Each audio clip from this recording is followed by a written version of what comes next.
Hello guys, welcome back to Car Obsession and welcome to another walk around. It is a glorious day in the UK and I'm joined by the equally glorious Audi TTS.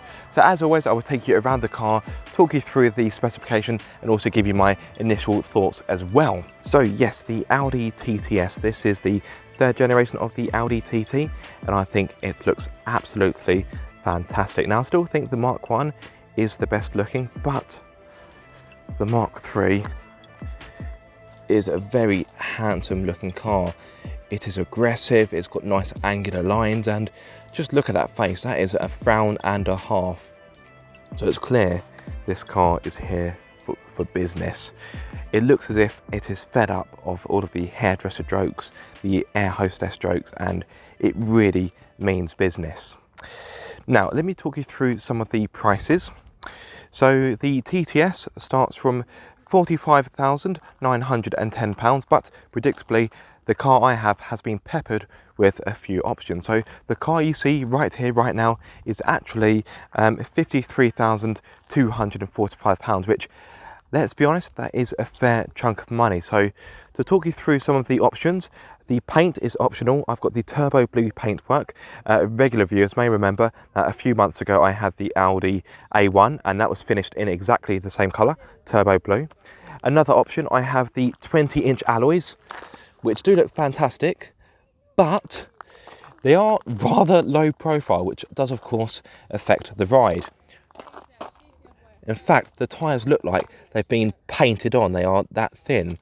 The profile, in case you're wondering, is 30. So yeah, that is quite a thin tyre and quite a big alloy. So I like the design of these, but I would urge you not to go for these.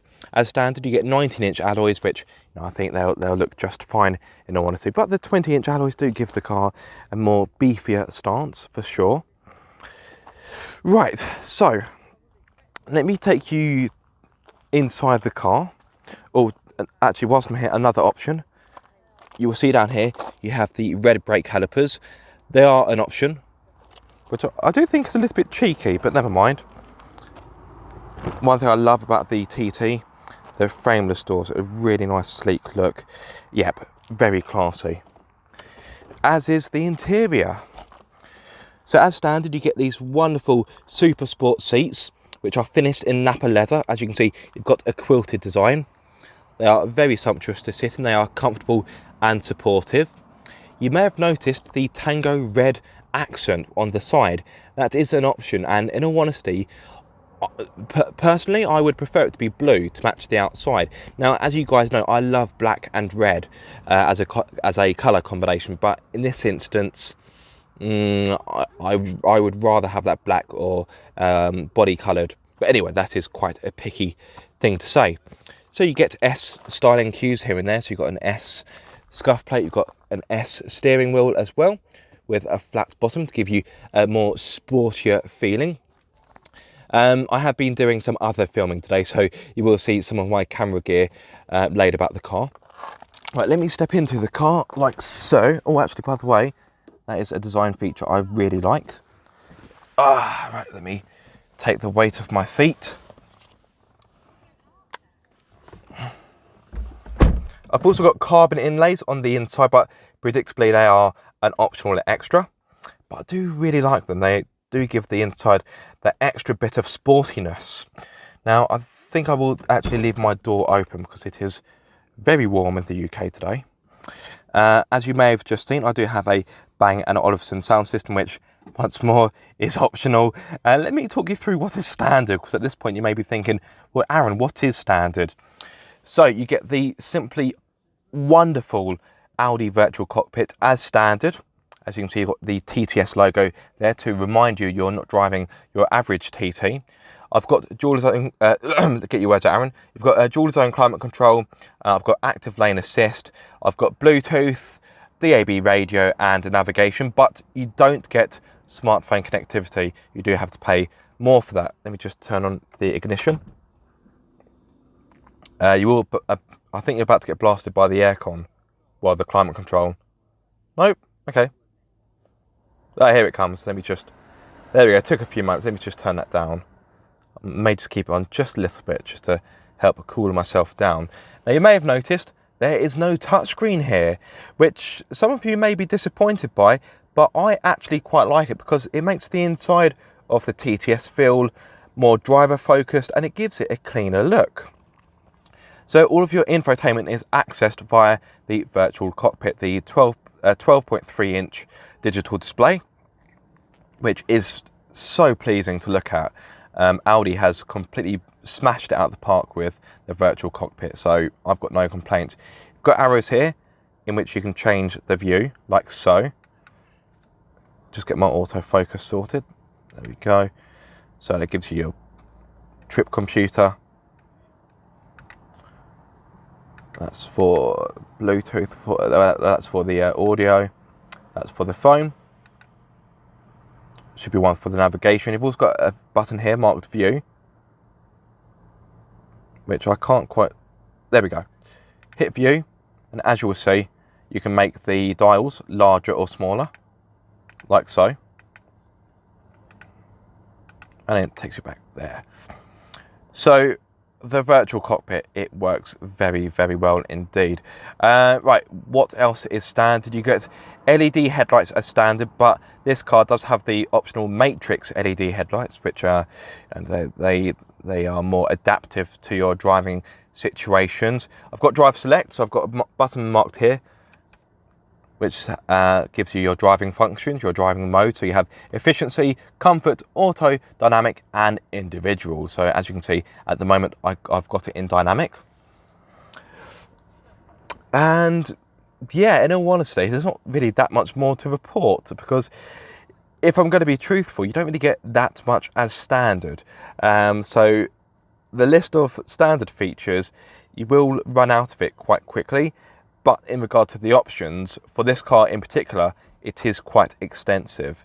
So the digital displays within the climate control functions, I love the vents, by the way. They look like jet turbines. They are fantastic. But these digital displays are optional.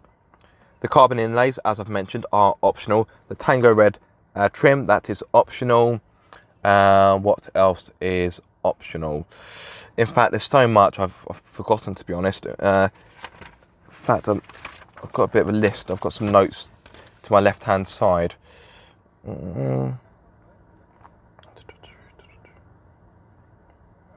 Front and rear parking sensors. So I've got a button for the parking sensors here. They are optional. The reversing camera is also optional. So if I whack it into reverse, you'll see the camera comes up like so. One thing I forgot to mention in regard to standard features are the heated front seats. So I do get heated front seats as standard, but on a day like today when it's currently 25 degrees in the UK. For some of you watching abroad, you may think that's not hot at all. That's a winter morning to us, but believe me, for us Brits, that's just quite toasty. So yes, quite a warm day to say the least. So yeah, you don't really get much as standard, but it should have enough for you to live with day to day. Right, so let me talk about what storage is like in here. So you've got a little door bin here, which isn't massive, but you can fit in a 500 milliliter bottle of drink if you lay it down like so. You've got a cubby hole in here with 2 USB ports and an auxiliary port. As you can see, I do have a wireless phone charging pad. Surprise, surprise, that is optional. And you can close it up like so, just to give the inside a cleaner look if you don't want to use the cubby hole, or if you simply want to, cover it up. Got a cup holder here and another one just there. You've got a slot where you can pop the car key, which is quite handy. And of course you do get a glove box, which offers a decent amount of space, and the inside is lined with fabric. That is a nice touch. Getting a good comfortable driving position is easy. The steering wheel, as you would expect, adjusts for brake and reach like so. And my seat is electronically adjustable, but that is an optional extra. So if I bring you guys down here, you will see I've got the controls for the electric adjustment down here.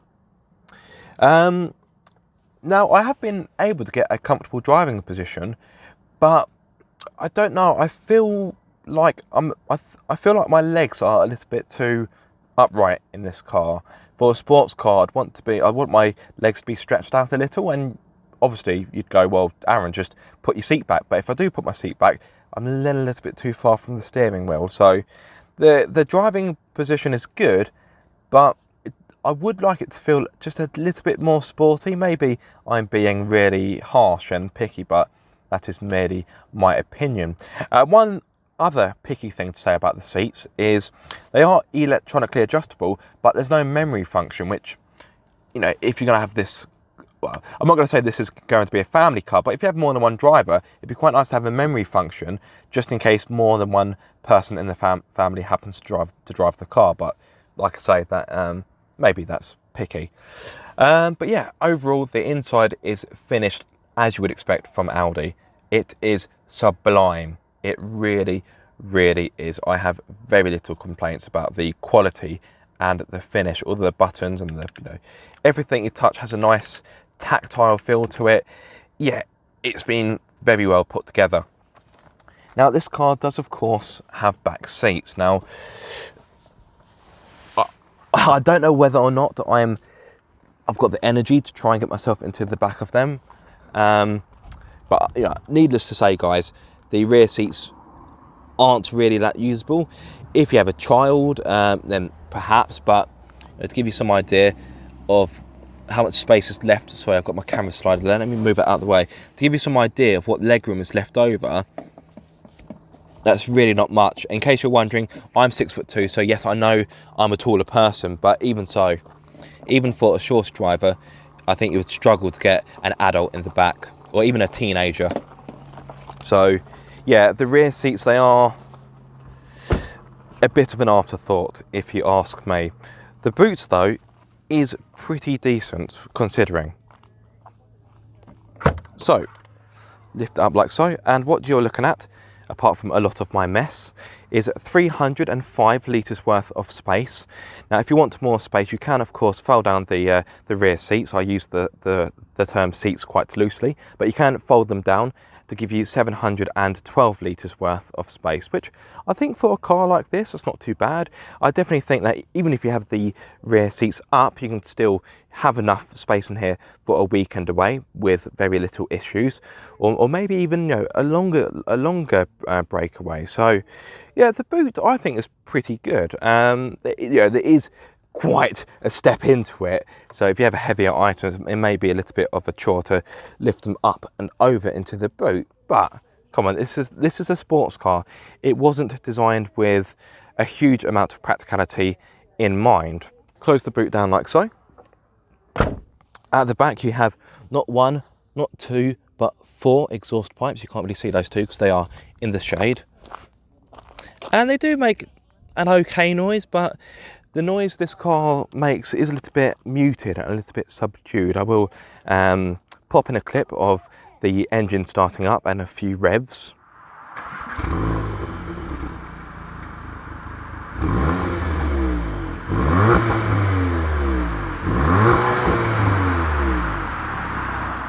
So guys, what you are looking at is the same engine used in the Golf R and the Cupra Ateca, as well as some of the other VAG cars. So this is the 2-litre turbocharged petrol engine, the EA888 engine. It offers 306 horsepower with 400 Newton meters of torque. If you prefer that in pound-feet, that is 295. This power is mated to a 7-speed S Tronic gearbox, an automatic. You can't have a manual for the TTS, sadly. And the power is also fed to all 4 wheels. This, of course, has Audi's famous Quattro all-wheel drive system. Although, if I'm going to be pedantic, this isn't the traditional system. This is in fact the Haldex system, as used as the Golf R. Well, I think it's a Haldex style system. So it's not the traditional Quattro system, but believe me, it's still very, very grippy indeed. In regard to emissions and fuel economy, if you're interested in such things, actually I've not told you the performance stats, have I? How dare I? So this car will hit 62 miles per hour in just 4.5 seconds. Yes, 4.5. and the top speed is a very dramatic 155 miles per hour. But yes, to go back onto the economy, so on a combined run, this engine with these alloys is good for 34.9 mpg, and the emissions are 161 grams per kilometre of CO2, which, you know, considering their performance, that is pretty good. So this walk around has been a bit shorter than my other recent ones, but obviously there's less to talk about really in regard to practicality and space and so forth. So yeah, that's quite a quick-ish one from me, which makes a change. So if you have any questions or queries, don't be afraid to drop a question in the comment section below. But here we are, one more look at the brand new Audi TTS. There will of course be a full review coming. That has been filmed today, which is why I've got all my camera gear in the car. But yes, so I hope you have enjoyed this video, or I hope you have found it useful. If so, be sure to like, subscribe and to ring my bell so you get notified every time I make a video. But until the next time guys, be sure to keep up the car obsession.